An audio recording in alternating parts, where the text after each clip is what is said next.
다윗은 십 황무지에서 자신을 추격하는 사울을 살려 주었습니다. 죽일 수 있는 기회가 있음에도 불구하고 자신을 해치지 않은 데 감격한 사울은 자신의 잘못을 인정하고 또 다시는 다윗을 해치지 않겠다라고 말했습니다. 그리고 다윗을 축복하는 사울의 모습을 우리가 어제 나누었습니다. 자신의 대적이었던 사울의 축복을 받기까지 이 다윗의 하나님을 향한 신뢰가 있었음을 우리가 보았고, 또 하나님의 기름 부음을 받은 이 사울을 끝까지 해치지 않으므로 자기가 지켜야 할 것을 끝까지 지키려 했던 이 다윗의 모습은 우리에게 큰 교훈이 됩니다. 그런데 오늘 본문에서 다윗은 앞에서 보았던 모습들과는 다른 그런 모습을 선택을 하게 됩니다. 이스라엘을 벗어나서 블레셋 땅으로 도피하는 이 선택을 하게 된 것이지요. 그 이유를 본문 1절 말씀에서 우리는 보게 됩니다. 1절 말씀에 다윗이 그 마음에 생각하기를 내가 후일에는 사울의 손에 붙잡히리니 블레셋 사람들의 땅으로 피하여 들어가는 것이 좋으리로다. 사울이 이스라엘 온 영토 내에서 다시 나를 찾다가 단념하리니 내가 그의 손에서 벗어나리라 하고 라고 말씀해 주고 있습니다. 비록 사울이 자신의 잘못을 인정했다라고는 하지만 그의 행동에는 아마도 큰 변화가 없었던 것 같습니다. 진정한 회개의 모습을 보이지 않는 이 사울을 신뢰할 수 없었기 때문에 다윗은 이스라엘을 벗어나기로 결정하게 됩니다. 그래서 다윗은 자신을 따르는 사람들과 함께 이 블레셋에 속한 가드 왕 아기스에게 가게 되지요. 사실 다윗은 이전에도 이 사울을 피해서 아기스에게 도망한 적이 있었습니다. 당시에 다윗은 혼자였었고 또 자신을 부하들이 알아보는 것에 대해서 이 두려움을 느끼고 미친 척함으로 다시 그곳을 벗어나게 되었지요. 그런데 지금은 상황이 많이 달라졌습니다. 다윗에게는 600명의 군사들이 있었습니다. 이 군사들과 함께 온 가족들까지 생각해 본다면 1000명이 넘는, 훨씬 넘는 그런 인원들이었지요. 이 아기스의 입장에서는 다윗이 자신에 온 것이 아주 큰 이득이었을 것입니다. 이스라엘 백성들에게 많은 인정을 받고 또 추앙을 받는 이 다윗의 모습이지만, 그러나 왕인 사울에게는 대적하는 관계에 있었기 때문이죠. 또한 그냥 온 것이 아니라 많은 군사들과 또 인원들과 함께 왔기 때문에 군사적으로도 또 정치적으로도 굉장히 도움이 되는 일이었습니다. 우리가 또 다윗의 입장에서 생각해 보면 블레셋 땅에 있기 때문에 더 이상 사울의 위협으로부터 도망하지 않아도 되는 그러한 또 편안하게 살 수 있는 그러한 상황을 생각해 볼 수 있습니다. 이러한 다윗의 바람대로 4절 말씀에 사울이 다시는 그를 수색하지 아니하니라라고 말씀해 주고 있습니다. 이 아기스와 또 다윗의 각각의 입장에서 생각해 본다면 다윗이 블레셋으로 들어온 것은 잘한 선택처럼, 성공한 선택처럼 보여지기도 합니다. 그러나 하나님의 기름 부음을 받은 자로서 지금까지 인도함을 받았었고 또한 고난과 역경을 겪기도 하였지만 그 가운데서도 중요한 순간마다 하나님께서 도우셨던 것을 생각해 볼 때에 결코 잘한 선택이라고만은 생각할 수가 없습니다. 처음 아기스에게 왔다가 미친 척함으로 빠져나온 후에 다윗은 잠시 아둘람 굴에 있게 되었습니다. 그곳에서 사람들이 몰려들고 이 다윗은 다시 이제 모압으로 잠시 갔던 때가 있었지요. 그때 부모님을 이 모압 왕에게 맡기면서 하나님의 뜻을 구하게 됩니다. 그때 하나님의 뜻을 구할 때에 선지자 갓을 통해서 말씀하신 하나님의 뜻은 유다 땅으로 다시 들어가라라는 것이었습니다. 우리가 이전에 이 다윗에 있었던 일들을 생각해 보았을 때에 블레셋으로 온 지금은 하나님이 기뻐하시지 않을 선택이라는 것을 우리가 알 수 있습니다. 사울이 더 이상 다윗을 찾지 않았다는 것은 사실은 기뻐하길 만한 일은 아니었다라는 것이지요. 사울이 다윗을 찾지 않았다라는 것을 다시 한번 생각해 보면 다윗을 찾을 이유가 없어졌다라는 것입니다.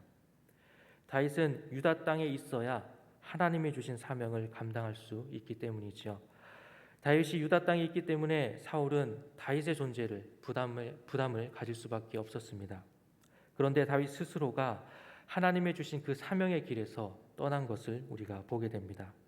그리고 선택한 곳이 블레셋이었습니다. 다윗의 판단이 흐려진 것이지요. 이 다윗의 이 사울로부터 도피한 기간을 총 10년, 길게는 13년으로 봅니다. 그리고 지금은 다윗이 블레셋으로 온 지금은 사울이 죽기까지 1년에서 2년 사이가 남아 있는 시기였습니다. 우리의 입장에서 조금만 더 참았더라면 이 이스라엘 땅에서 더 좋게, 더 하나님 기뻐하시는 모습으로 이스라엘의 왕이 될 수도 있었을 것입니다. 그런데 다윗의 입장에서는 이 10년 가까이 도망하는 생활만 하고 있는 것이지요. 많이 지치고 또 고난한 가운데 눈앞의 현실을 보게 되는 다윗을 우리가 봅니다. 그러나 중요한 것은 이 선택으로 인하여서 다윗은 또 다른 잘못된 길을 가게 되는 것을 보게 됩니다. 다윗은 이 아기스로부터 시글락을 위임받았습니다. 가드의 왕과 떨어져 있으므로 다윗은 좀 더 자유롭고 독단적으로 행동할 수 있는 그런 상황 가운데 있게 되었습니다. 자신의 생각으로 나아가는 중에서도 이것은 하나님의 은혜가 있었음을 우리가 생각해 보게 되지요. 이 시글락에서 다윗은 블레셋의 남방에 있는 그술 사람과 기르스 사람과 아말렉 사람을 침노하였다라고 말씀합니다. 이렇게 한 이유는 여러 가지 이유가 있습니다. 먹고 살 수 있는 살아갈 그런 생활을 위한 침략이기도 하였고 또 훗날을 대비하면서 재정적인 축적을 이루기 위해서 그런 목적이 있었을 것입니다. 그래서 그 주변의 지역을 공격한 것인데 이 지역들은 원래 하나님께서 이 가나안 땅을 주실 때에 모두 다 멸절하라고 명령하신 그 지역들이었습니다. 그래서 다윗은 9절 말씀에서 다윗이 그 땅을 쳐서 남녀를 살려둘지 아니하고 양과 소와 나귀와 낙타와 의복을 빼앗아 가지고 돌아와 아기스에게 이르렀다라고 말씀해 주고 있습니다. 그곳의 모든 사람들을 다윗은 진멸했습니다. 이렇게 모든 자들을 멸한 것은 하나님의 명령 때문이기도 하지만 또 다른 이유가 있었습니다.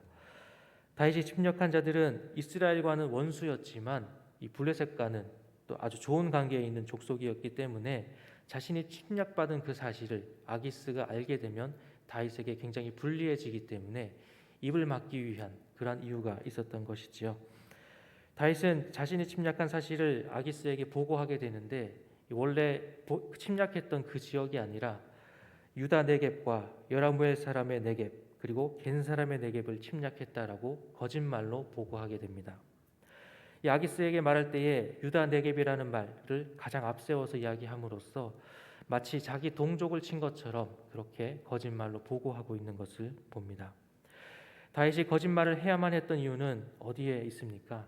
결국은 하나님의 사명을 감당해야 할 유다 땅을 떠난 데에 있는 것이지요. 12절에 아기스는 다윗의 말을 믿었다라고 말씀해 주고 있습니다. 다윗이 거짓말로 아기스를 속이고 신임을 얻은 것은 인간적인 방법으로는 성공이라고 이야기할 수 있을 것입니다. 그러나 기름 부음 받은 다윗이라는 것을 생각해 볼 때에 하나님께서는 그렇게 생각하지 않으실 것을 우리는 생각해 보게 됩니다. 결과만 놓고 보는 것이 아니라 하나님의 눈으로 보았을 때에 진정한 성공과 실패를 판단할 수 있습니다. 오늘 말씀을 통하여서 이 오랜 도피 생활 속에서 다윗은 인간적인 판단으로 이스라엘 땅을 떠나게 된 것을 보게 됩니다. 사울이 더 이상 그를 찾지 않으므로 다윗의 선택은 성공한 것처럼 보이기도 했습니다. 그러나 그 이어지는 말씀 속에서 그렇지 않다라는 것을 깨닫게 됩니다. 하나님의 기름 부음을 받은 자가 이방 나라에 가서 거짓말로 자신의 안전을 보장받고 또 자신의 삶을 연명해야 하는 이런 잘못된 판단이었던 것이지요. 아무리 의도가 선하고 결과가 좋다고 할지라도 하나님이 인정하시는 기준은 다릅니다. 구별된 하나님의 백성으로서 우리는 어떠한 모습이어야 하겠습니까? 우리는 오늘 말씀을 통하여서 이 성공과 실패의 기준은 오직 하나님께 있음을 기억하며 하나님이 인도하시는 길로 바로 서가는 우리 모두가 되기를 소망합니다. 기도하시겠습니다.